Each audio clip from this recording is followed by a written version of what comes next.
Bismillahirrahmanirrahim. Assalamualaikum warahmatullahi wabarakatuh. Selamat datang peserta didik baru tahun pelajaran 2020-2021 di SMA Negeri 1 Sembilahan Hulu. Mungkin untuk pertama ini kita perkenalan dulu. Saya Ratna Wita, mengajar biologi di kelas 12 IPA 3, 4, dan 5.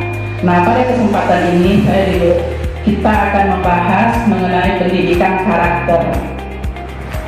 Nah, ini pendidikan karakter. Apa itu pendidikan karakter? Pembahasan kita akan kita mulai dari desain hidup pendidikan karakter. Nah, kalau kita lihat dari slide ini, itu ada nilai-nilai luhur. Nilai-nilai luhur yang bersumber dari agama, kemudian Pancasila, Undang-Undang Dasar, kemudian juga dari psikologi, dari nilai sosial budaya, maupun pengalaman terbaik dari bangsa. Nah, itulah sumber daripada nilai-nilai luhur. Kemudian pembelajarannya itu akan mencakup mulai dari satuan pendidikan, nah kemudian juga keluarga serta masyarakat. Nah, sekarang tentunya pembahasan kita yang berhubungan pada satuan pendidikan. Sebelum lebih lanjut, kita akan membahas pendidikan karakter. Apa sebenarnya karakter itu dan pendidikan karakter itu sendiri? Nah, karakter adalah perilaku yang dilandasi oleh nilai-nilai berdasarkan norma agama, kebudayaan, hukum atau konstitusi, adat istiadat, dan estetika.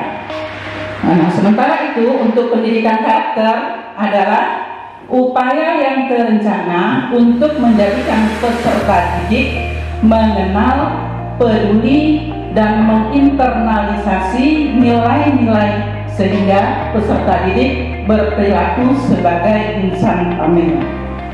Nah, itu mengenai karakter dan pendidikan karakter itu sendiri.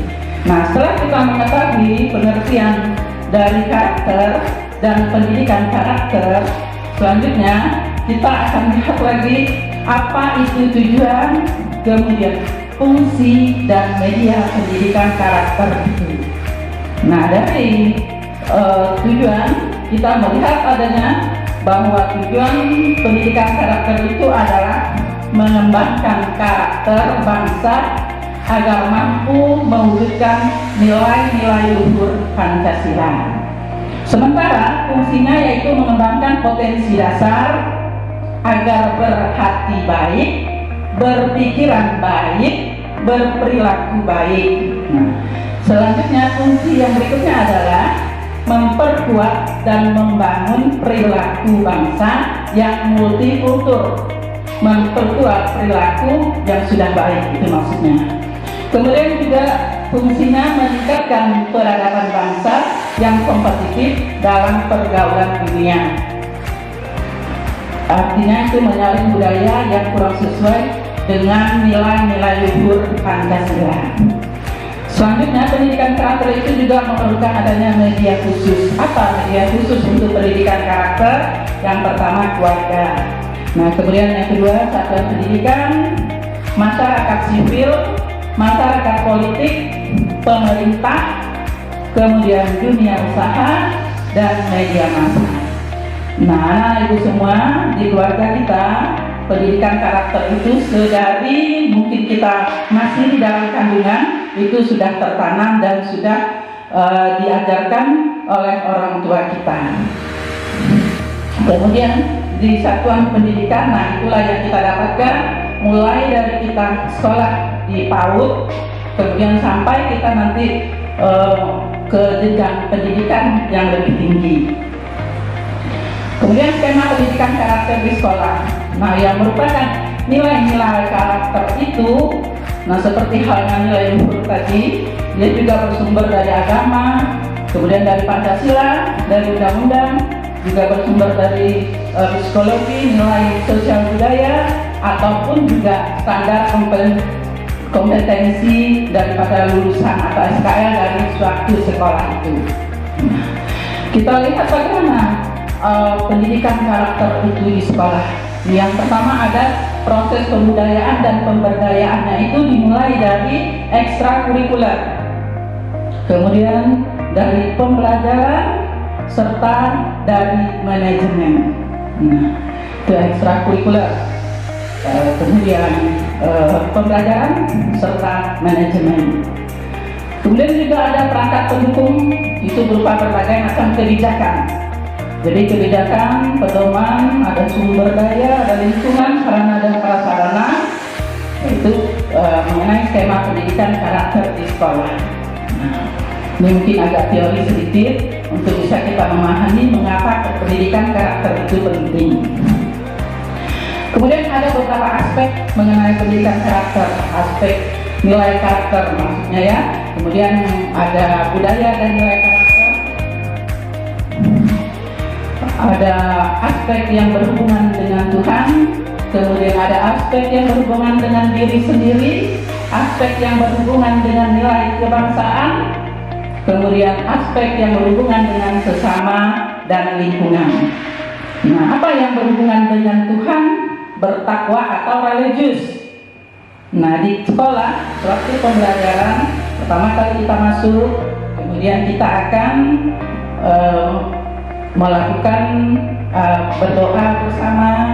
Mungkin diawali dengan mengucapkan salam, kemudian berdoa bersama. Nah, itu adalah tujuannya untuk menanamkan nilai-nilai yang religius.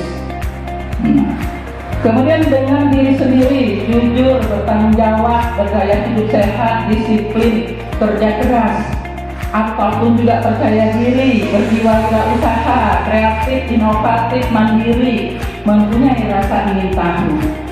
Nah, ini semua di sekolah itu akan ditanamkan nilai-nilai tersebut. Jadi bagaimana caranya?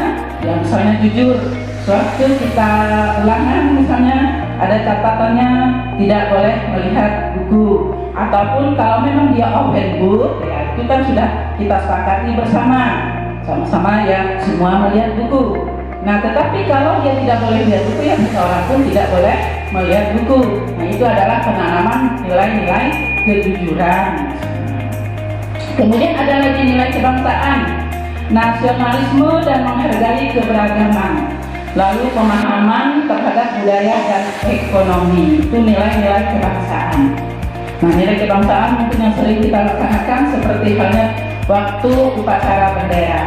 Nah, upacara bendera itu untuk menanamkan nilai-nilai kebangsaan, ataupun suatu dalam proses pembelajaran. Nah, kita selalu atau di awalnya itu menyanyikan lagu-lagu nasional, atau terakhir di akhir menyanyikan lagu-lagu budaya, lagu-lagu daerah. Nah, itu untuk menghargai keberagaman, karena masing-masing daerah kan dia akan memiliki budaya tersendiri, lagu-lagu yang berbeda-beda. Kemudian penanaman daripada nilai karakter yang berhubungan dengan sesama dan lingkungan. Nah, seperti halnya sadar hak dan kewajiban, patuh pada aturan sosial, menghargai karya orang lain, santun dan demokratis, kemudian peduli sosial dan lingkungan. Ya. Berikutnya kita lihat strategi mikro di sekolah. Jadi ada KBM di kelas seperti tadi yang kita ceritakan, bagaimana suatu kita baru masuk ke kelas ya dalam proses pembelajaran. Nah, diawali dengan ucapan salam mungkin, kemudian kita juga akan berdoa, dan di akhirnya juga kita berdoa. Nah, itu dalam KBM yang berhubungan dengan nilai-nilai yang berhubungannya dengan Tuhan Yang Maha Esa. Nah, atau religius, itu KBM di kelas. Jadi integrasi ke dalam KBM pada setiap materi. Jadi setiap mata pelajaran itu akan melaksanakan seperti itu. Kemudian budaya sekolah, kegiatan kehidupan keseharian di satuan pendidikan. Adanya yaitu berupa pembiasaan dalam kehidupan keseharian di satuan pendidikan. Nah, apa contohnya? Kalau ini ya budaya sekolah, jadi ada kegiatan kehidupan sehari-hari di sekolah. Mungkin di sekolah lama juga sudah merasakan bagaimana adanya budaya sekolah yang tujuannya itu adalah untuk menanamkan nilai-nilai karakter. Misalnya ada budaya senyum, sapa, mungkin ya, mungkin ada yang salam juga. Nah, itu budaya sekolah. Atau budaya sekolahnya pembacaan Yasin misalnya setiap hari Jumat. Itu kebiasaan yang ada di sekolah. Selanjutnya kegiatan ekstrakurikuler, integrasi ke dalam kegiatan ekstrakurikuler berupa ekstrakurikuler pramuka mungkin, atau olahraga, atau karya tulis, maupun ekstrakurikuler yang lainnya. Yang maksudnya itu memang akan menanamkan nilai-nilai karakter. Dan yang terakhir itu kegiatan keseharian di rumah. Ya, jadi di kegiatan keseharian di rumah juga itu akan mempengaruhi daripada karakter kita sebagai peserta didik. Ya, jadi ada untuk menerapkan pembiasaan kepada kegiatan keseharian. Oke, nah sekarang kita lihat contoh-contoh lebih detailnya lagi bagaimana kita bisa menumbuhkan nilai-nilai moral maupun spiritual. Ada kegiatan wajib, contoh kegiatan wajibnya, nah guru dan peserta didik dia berdoa bersama sesuai dengan keyakinan masing-masing sebelum dan sesudah hari pembelajaran. Nah, itu dipimpin oleh salah seorang, misalnya ketua kelas ataupun juga yang pakai hari itu. Nah, ini seperti yang juga sudah kita ceritakan tadi. Jadi sebenarnya ini merupakan kegiatan wajib. Jadi setelah apel yang akan melaksanakan hal ini. Nah, contoh pembiasaan umum, jadi ada juga pembiasaan umumnya adalah membiasakan untuk menunaikan ibadah bersama sesuai agama dan kepercayaannya, baik dilakukan di sekolah maupun bersama masyarakat. Jadi waktu jam sholat misalnya sama-sama pergi untuk sholat berjamaah di musola, membiasakan untuk menunaikan ibadah bersama. Itu contoh daripada kebiasaan umum. Lalu ada contoh pembiasaan periodik, artinya dilakukan secara berkala, tidak terus-menerus, yaitu membiasakan perayaan hari besar keagamaan dengan kegiatan yang sederhana dan hikmat. Hari besar keagamaan misalnya ada Maulid Nabi ataupun juga Isra Mi'raj. Nah, itu biasa di sekolah kita ini selalu kita laksanakan. Nah, itu juga tujuannya adalah untuk menumbuhkan nilai-nilai karakter. Dalam hal ini adalah karakter yang religius ataupun juga yang berhubungan dengan nilai-nilai moral dan spiritual. Oke, selanjutnya kita lihat contoh untuk menumbuhkan nilai-nilai kebangsaan dan kebinekaan. Nah, ada kegiatan wajibnya. Yang pertama yaitu melaksanakan upacara bendera setiap hari Senin. Nah, kalau kita pikir-pikir ngapain capek-capek, misalnya untuk upacara hari Senin hanya berdiri tegak di sana, kemudian hormat sana, hormat sini, atau hormat bendera. Nah, kemudian mendengarkan ya sedikit wejangan, mungkin yang itu kalau kalian pikir. Sebenarnya itu adalah kegiatan wajib. Nah, kegiatan wajib untuk menumbuhkan nilai-nilai kebangsaan dan kebinekaan di sekolah. Kemudian melaksanakan upacara bendera, pembukaan MPLS. Nah, sayang sekali kita sekarang dalam keadaan modern daring, ya mungkin tidak ada pelaksanaan upacara dalam pembukaannya. Ya.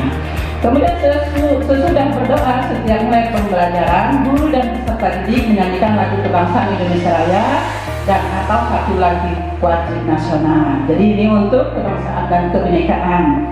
Sebelum berdoa saat menghari hari pelajaran, guru dan peserta didik menyanyikan satu lagu daerah Nusantara tadi untuk keberagamaannya atau kebinekaannya yang seperti kita cerita di awal tadi.